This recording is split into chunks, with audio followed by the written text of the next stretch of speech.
Assalamualaikum warahmatullahi wabarakatuh.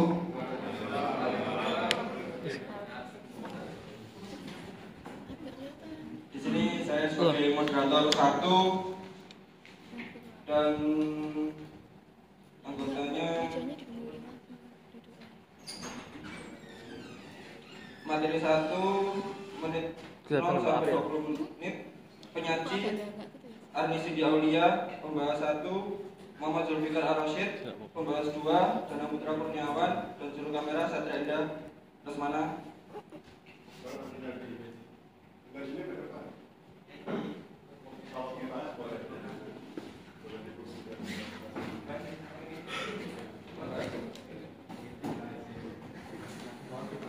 Kurang mundur, Pak. Ini kan mundur sedikit, Pak.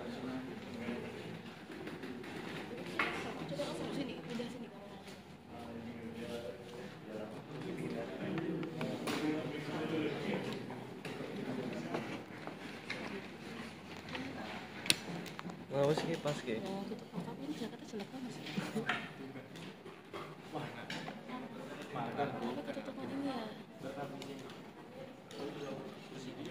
Baiklah, penyaji tepat dan waktu saya persilakan pada penyaji.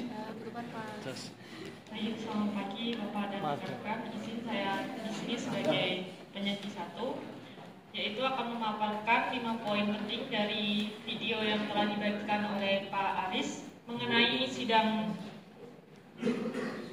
skripsi oleh kakak tingkat kita, yaitu mengenai dengan judul pemanfaatan sertifikat hak atas tanah pasca legalisasi aset pada masyarakat transmigran untuk pembangunan usaha di Desa Sridadi, Kecamatan Buai Madang, Kabupaten Ogan Komering, Bulu Timur.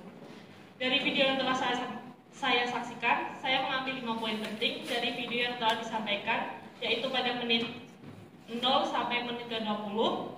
Ada 5 poin penting yang telah saya tulis, yaitu pertama, pemanfaatan sertifikat atas tanah dapat meningkatkan perubahan usaha atau ekonomi masyarakat transmigran. Terdapat 2 faktor, yaitu karena faktor literasi finansial dan bagaimana pengembangan usaha oleh masyarakat di Desa Sridadi itu sendiri. Kemudian, literasi keuangan sendiri merupakan kemampuan yang perlu dimiliki oleh pelaku usaha untuk menentukan skala prioritas untuk bisa membedakan kebutuhan dan keinginan dalam melakukan usaha. Sesuai dengan theory of behavior, menjelaskan bahwa adanya niat untuk berperilaku dapat menimbulkan perilaku yang ditampilkan oleh individu sendiri. Dengan kata lain, bahwa pengetahuan pelaku usaha sangat berpengaruh dan sangat menentukan untuk usaha kedepannya. Kemudian poin ketiga, masyarakat Desa Sridadi telah menunjukkan perilaku finansial yang sehat, mulai dari menabung, berinvestasi, hingga mengelola risiko. Mereka memiliki pemahaman yang baik tentang pentingnya perencanaan keuangan untuk jangka panjang. Kemudian pada poin keempat, masyarakat Desa Sridadi tidak lagi hanya tergantung pada sektor pertanian. Mereka juga telah berhasil mengembangkan berbagai jenis usaha, mulai dari warung, toko kelontong, hingga bengkel. Pertumbuhan usaha ini didorong oleh beberapa faktor, seperti pemanfaatan sertifikat tanah sebagai tambahan modal, serta pemilihan jenis usaha yang sesuai dengan keahlian dan modal yang telah ada. Kemudian pada poin terakhir, yaitu poin kelima, meskipun ada upaya untuk meningkatkan produktivitas usaha melalui peningkatan modal dan perencanaan yang lebih baik, namun hal tersebut justru berdampak pada peningkatan biaya produksi. Di sisi lain, keterbatasan dalam pemasaran, baik secara geografis maupun digital, menjadi kendala tersendiri bagi pertumbuhan usaha di Desa Sridadi tersebut. Nah, dari video tersebut merupakan implementasi PTSL di Desa Sridadi, merupakan salah satu catatan keberhasilan dari pelaksanaan pensertifikatan tanah pada masyarakat transmigran. Terima kasih disampaikan kepada penyaji materi 1, yaitu Arni Sidi Aulia. Kemudian dari pembahas 1, Muhammad Zulfikar Ar-Rasyid, dipersilakan.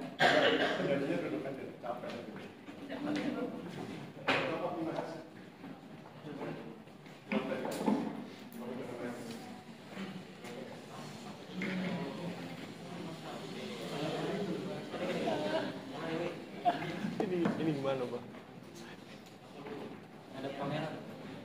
Ada kamera nggak sih? Dari sana. Situ loh.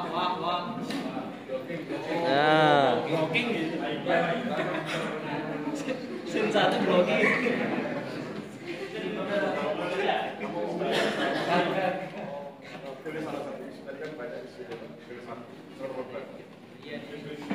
Baik, terima kasih. Sebelumnya Assalamualaikum warahmatullahi wabarakatuh. Perkenalkan, nama saya Muhammad Zulfikar Arsyid dari Jember, Jawa Timur. Mau bertanya pembahasan dari materi 1, yaitu kan ada tujuan tentukan dulu isunya, kan beliau punya 5 isu, pilih salah satu isunya. isu Berapa? isu yang tentang modal usaha itu. Ya, mungkin yang ke satu atau yang kedua itu. Kedua, isu kedua Mbak. Ada literasi keuangan. Oke, literasi keuangan. Nah, kalau lihat ke sana, lihat audiens. Kalau yang kedua ini saya mau bertanya. Jangan nanya dulu. Ini saya ajarkan caranya jadi pembahas. Pertama kamu tentukan isunya. Tadi isu kedua kan tentang literasi. Kamu menghadap saya. Isu kedua kan tentang literasi keuangan. Nah, oke, isunya adalah literasi keuangan. Dan berikutnya adalah kamu pilih teori apa yang mau kamu gunakan. Ada 9 teori, pilih teori yang mau kamu gunakan. Di WA group itu ada. Dari 9 teori itu teori yang mana?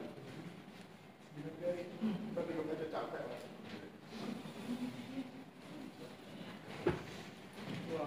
Dari 9 teori, pilih satu teori yang mana. Semuanya bisa ya, 9 teori itu semuanya bisa digunakan.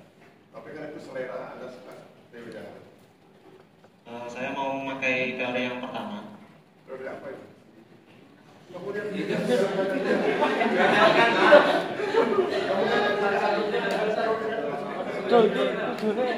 Cut. buka WA group. Ada 9 teori itu. Ada itu.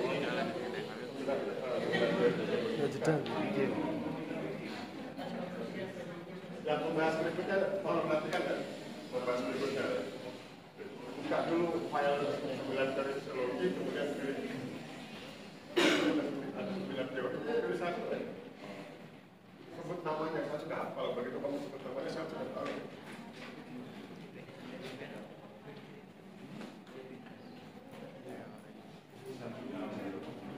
Saya pilih teori konflik. Nah, teori konflik. Bacakan substansinya. Substansi teori yang pertama, berbagai perubahan yang ditimbulkan oleh suatu kebijakan berpotensi menimbulkan pertentangan yang terus-menerus di antara unsur-unsurnya. Yang kedua, setiap unsur dalam masyarakat memberi sumbangan bagi terjadinya disintegrasi sosial. Yang ketiga, keteraturan yang terdapat di masyarakat hanyalah disebabkan oleh adanya tekanan atau pemaksaan oleh golongan yang berkuasa. Kemudian yang keempat, distribusi wewenang dan kekuasaan yang tidak merata menjadi salah satu faktor yang secara sistematis menimbulkan konflik. Oke, dari semua yang kamu baca itu, bagian mana yang ingin kamu garis bawah? Itu ada 4 poin. Lebih yang pertama. Apa itu? Berbagai perubahan yang ditimbulkan oleh suatu kebijakan berpotensi menimbulkan pertentangan yang terus-menerus di antara unsur-unsur.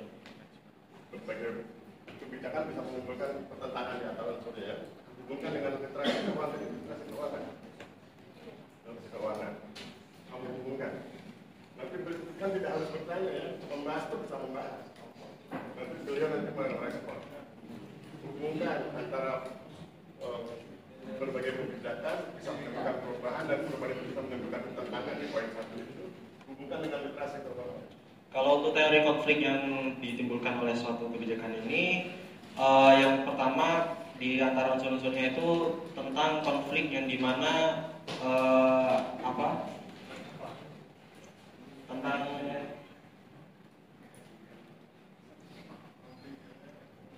dibaca ulang aja. Kalau pakai supaya di poin 1 dibaca ulang poin 1.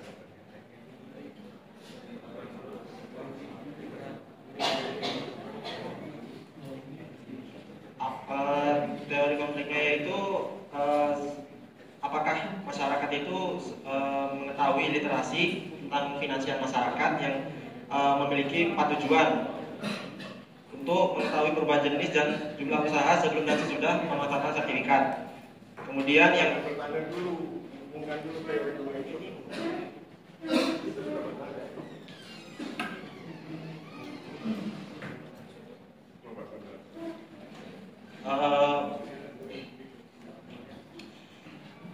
Teori konflik yang berbagai perubahan yang ditemukan oleh suatu kebijakan berpotensi menimbulkan pertentangan yang terus-menerus di antara unsur-unsurnya yang berhubungan dengan nomor 2 tadi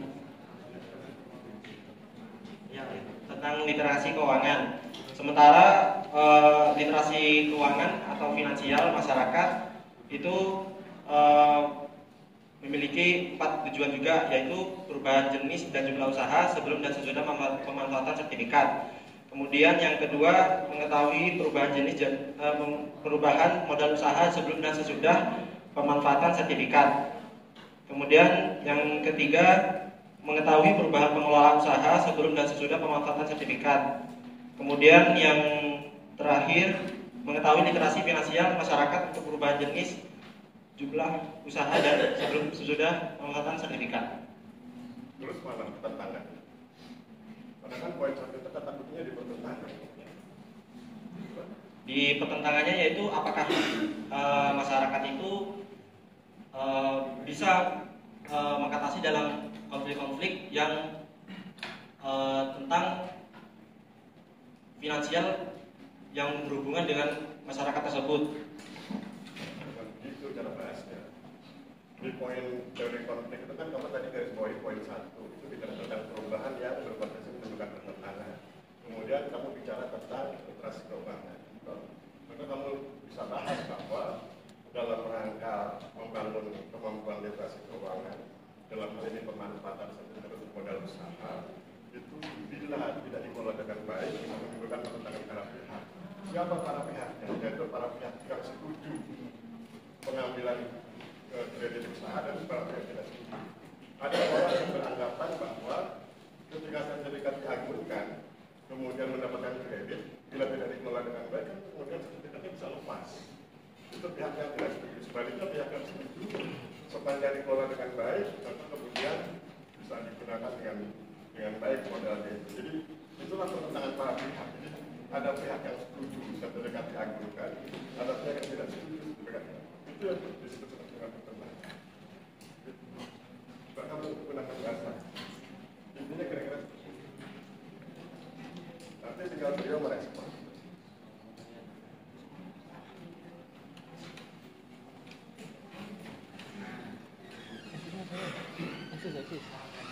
Eksis. Taruh.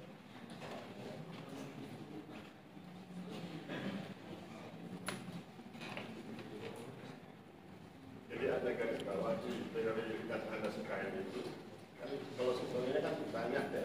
Jadi sebagian ambil kata kuncinya pertentangan, kemudian lihat isunya literasi keuangan, konteksnya itu sertifikat sebagai modal usaha. Itu kemudian dipilih. Itu cara membahasnya.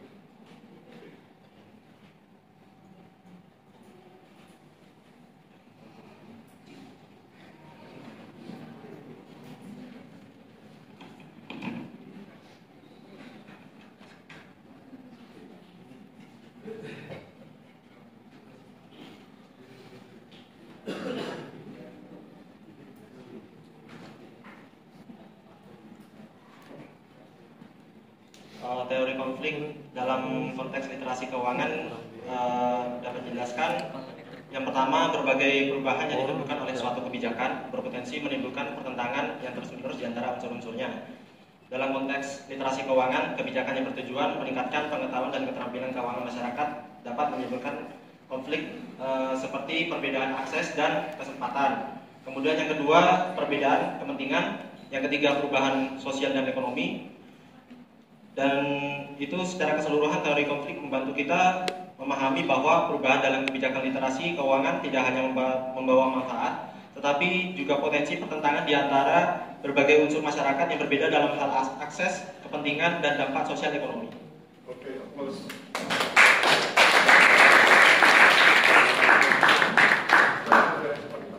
Bisa setuju, bisa enggak. Baik,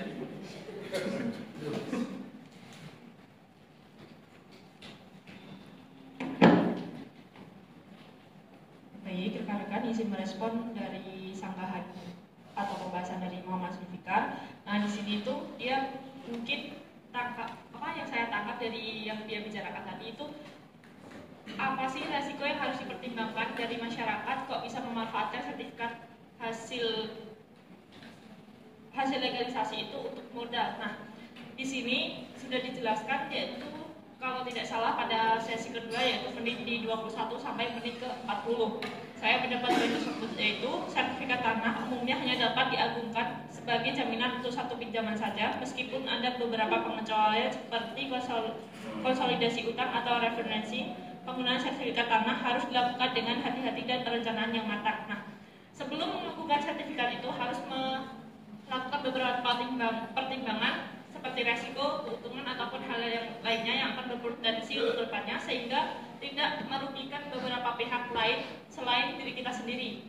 Karena pengakuan sertifikat itu resikonya tentu sangat besar, dimana kalau kita tidak bisa membayar atau menebusnya, itu sertifikat kita atau hak milik tanah kita itu bisa hilang. Nah, sebelum melakukan pengagungan sertifikat lebih baiknya direncanakan dengan matang dan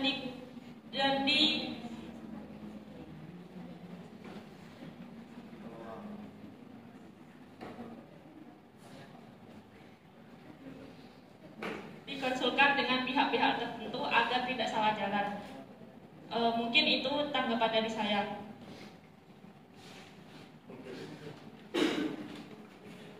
Selanjutnya dari pembahas kedua yaitu Danang Putra Kurniawan.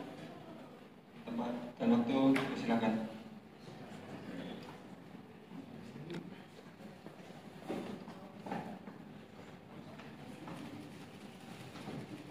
Assalamualaikum warahmatullahi wabarakatuh. Selamat siang, mohon izin Bapak, mohon izin rekan-rekan semuanya. Di sini saya akan membahas yang telah disampaikan oleh Mbak Cindy tadi. Di sini saya akan membahas pada poin yang pertama mengenai pemanfaatan sertifikat tanah dalam memperoleh pinjaman modal usaha. Pada poin pertama tadi yang saya menggarisbawahi mengenai pemanfaatan sertifikat tanah itu digunakan untuk memperoleh pinjaman usaha. Jadi masyarakat sebelumnya dari video yang sudah saya saksikan itu saya menangkap beberapa poin bahwa masyarakat itu sebelum menggunakan sertifikat tanah untuk memperoleh pinjaman modal usaha itu menggunakan BPKB kendaraan untuk memperoleh pinjaman modal dari bank. Kemudian sering berjalannya waktu masyarakat itu beralih dengan menggunakan sertifikat tanah karena pinjaman modal yang diperoleh itu lebih besar. Kemudian masyarakat itu mengembangkan modal usaha tersebut untuk membuka usaha.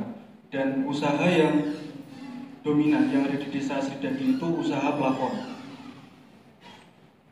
Kemudian masyarakat itu untuk teorinya saya mengambil paradigma perilaku sosial masuk pada teori neofungsional Bapak.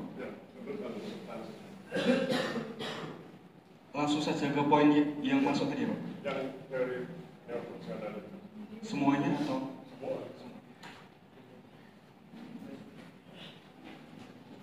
Nggak ada aku. Aku bukan.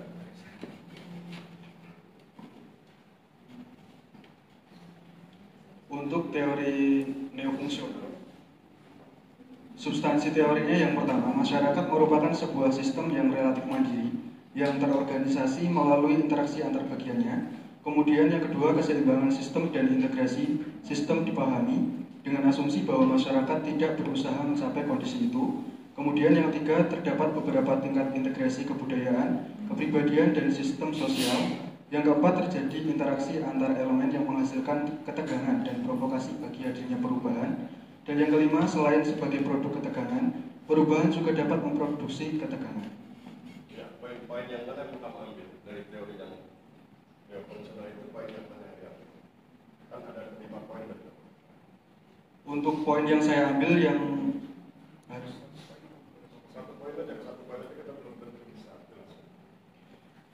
untuk poin yang pertama, yaitu masyarakat merupakan sebuah sistem yang relatif mandiri yang terorganisasi melalui interaksi antar bagiannya. Nah, berarti poinnya adalah masyarakat sebagai sebuah sistem yang mandiri.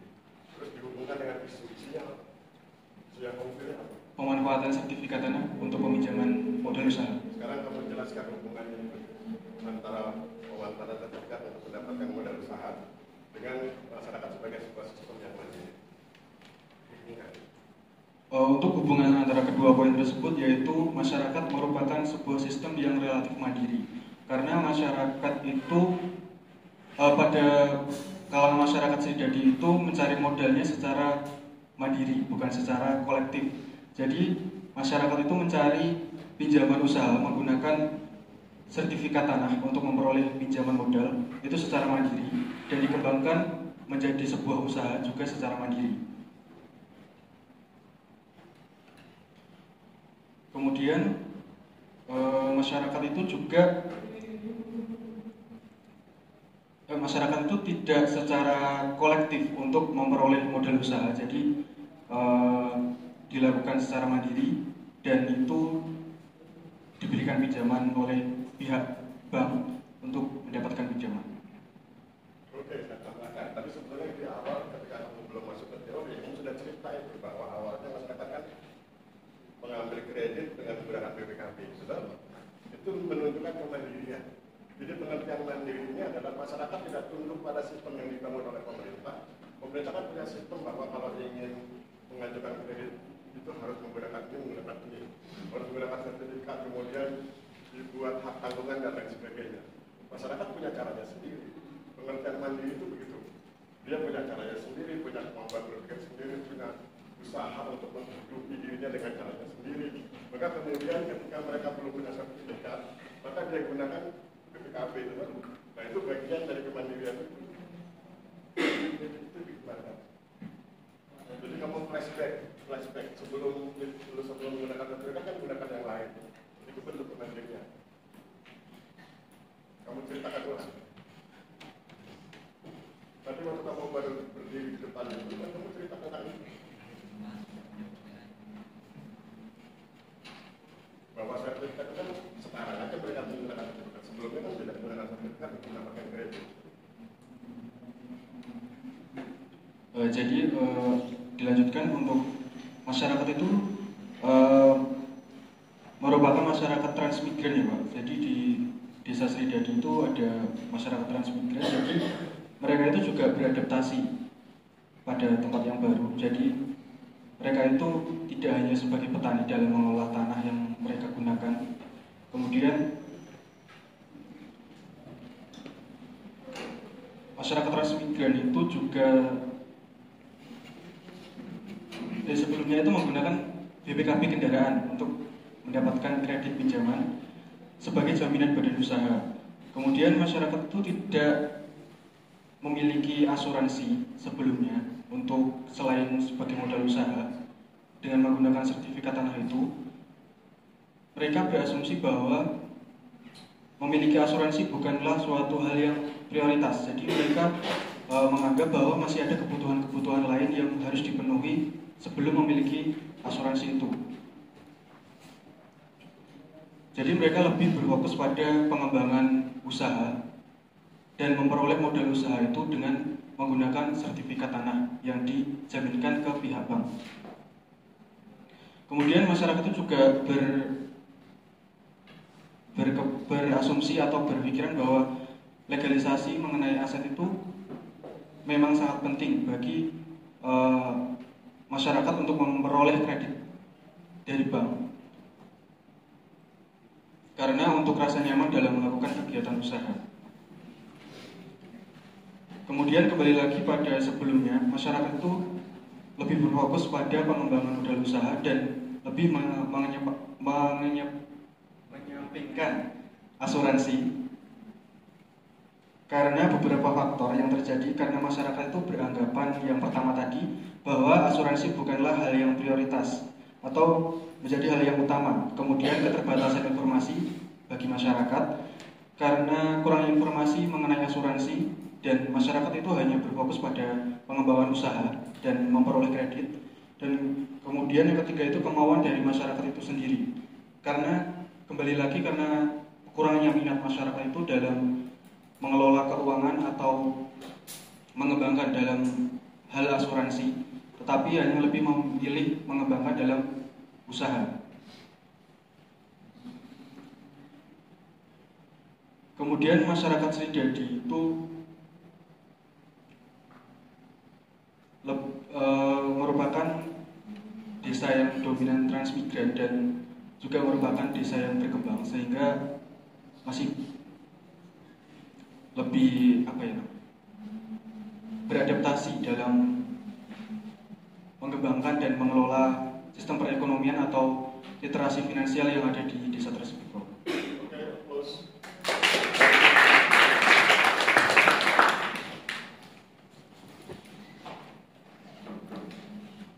Baik, izin menanggapi mengenai sanggahan dari saudara Dana. Nah, di sini itu di Desa Sridadi tentunya tidak hanya masyarakat lokal saja, melainkan masyarakat gabung dengan masyarakat transmigran. Di situ bisa dibedakan mana yang masyarakat transmigran dan masyarakat yang lokal.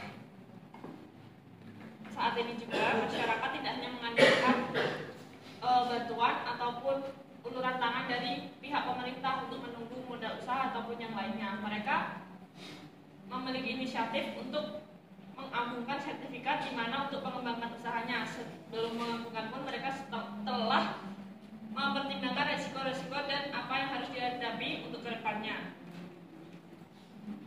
Di Desa Sridadi sendiri bisa dilihat atau bisa menjadi highlightnya itu kalau masyarakat yang dekat dengan pertanian ataupun perkebunan itu biasanya di suatu wilayah tersebut pasti ada orang Jawa, sedangkan masyarakat lokalnya itu masih di bagian permukimannya. Kemudian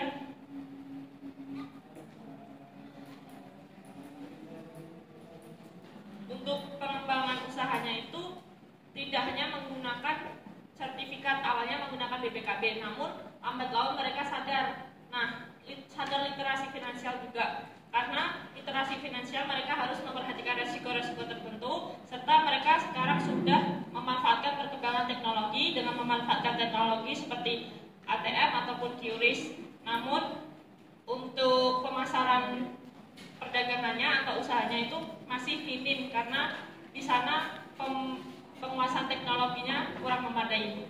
Mungkin jadi saya ingin ingatkan Anda ya, terutama untuk membahas. Jadi kita belajar dari pembahas 1 dan pembahas 2. Pembahas 1 menggunakan teori konflik. Dari sekian banyak substansi teori konflik, ada satu kata yang menarik buat beliau pembahas 1, yaitu pertentangan. Isunya apa? Isunya adalah literasi keuangan. Maka sebagai pembahas 1, beliau harus mencoba menghubungkan antara konsep pertentangan dengan konsep literasi keuangan. Literasi keuangan berhubungan dengan simpan pinjam, dengan kredit, ya, kemudian dengan modal usaha dan lain sebagainya. Tapi kemudian karena ada konsep pertentangan yang diajukan oleh pembahas 1, maka benar harus dijelaskan pertentangan antara siapa dengan siapa dan tentang apa. Maka kemudian ditunjukkan pertentangan antara pihak yang mendukung sertifikat diajukan dengan pihak yang tidak mendukung sertifikat diajukan. Mengapa begitu? Karena dikhawatirkan tanahnya justru hilang ketika kemudian diajukan. Kalau tidak mau manage modalnya dengan baik. Itu yang pembahas 1. Pembahas 2, beliau tertarik ke teori neofungsional di kata mandiri. Isunya adalah permodalan. Maka kemudian beliau harusnya menjelaskan bahwa bicara tentang permodalan, masyarakat sudah punya konsep mandiri, kemandirian di bidang permodalan. Ketika bantuan belum datang, masyarakat berusaha mendapatkan modal dengan caranya sendiri, dengan BPKB ya, dan lain sebagainya. Baru kemudian sesuai dengan perkembangan zaman dengan menggunakan sertifikat. Jadi itu cara membahasnya. Jadi membahasnya itu menggunakan teori. Kenapa ini penting? Nanti ketika Anda bikin skripsi, begitu cara membahas. Skripsi Anda itu harus dibahas dengan menggunakan teori tertentu. Nah, teori itu sama dengan perspektif, sama dengan cara melihat. Ya. Bayangkan, karena Anda sedang menggunakan kacamata merah, maka semua terlihat merah. Ada menggunakan kacamata hijau, semua terlihat hijau. Teori seperti itu. Teori yang banyak itu ambil satu kata pentingnya dan itu digunakan sebagai perspektif untuk membahas isunya. Oke, silakan lanjut, saudara. Terima kasih disampaikan kepada pembahas kedua yaitu Mas Danang Putra Kurniawan. Baiklah, dari materi 1 cukup sekian. Terima kasih. Assalamualaikum warahmatullahi wabarakatuh.